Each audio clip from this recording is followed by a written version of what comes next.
Manalangin tayo. Ang aming mapagmahal, nilalag ng iyong anak sa amin ang kamarang pagsasalo sa banal na piging ipagkaloob sa Elvira ay makakapilabang sa hapag ni Kristo sa kabilang buhay sa pamamagitan na rin ng anak ng mahal kasama ng Espiritu Santo magpasawalang hanggan. Amen. Muling pagkakabiling at pamamaalam. Mga kapatid, bago natin hatid sa huling hantungan sa Elvira, pag-ukulan natin siya ng muling pamamaalam.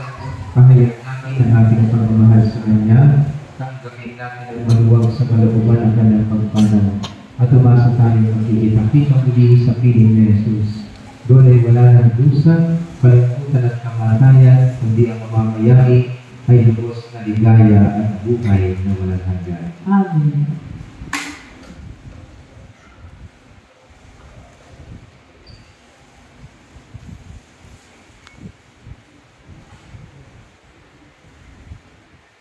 Mga anghel, mga malay, na nasa kalangitan, halik kayo at samahan. Ang giliw namin pumanaw sa piling na po. Si Kristo ang mag-aakay sa kandungan ni Abraham upang doon ay huminay. Ang giliw namin pumanaw sa piling na po. Sa ilaw na walang hanggan, kapayapaan, kailan may pagkabiti ng may kapal.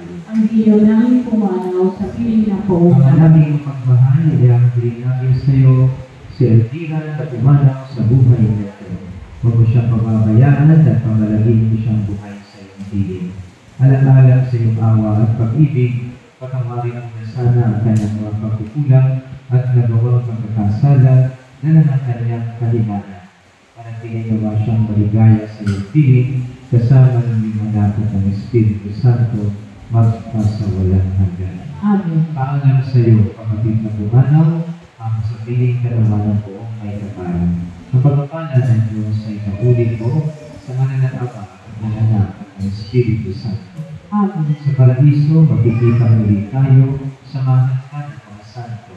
Kahit na may nauna, tayo rin ay magsasama upang lagi tayong lumigaya sa piling ng Diyos Ama. Amen. Kapayapaan, kailanman naligawan at may kapalan sa iyo ang ating mahal, siya nawa ay sinayad ng inaw na walang hanggan. Amen. Tapos na po ang isa natin, nakikirap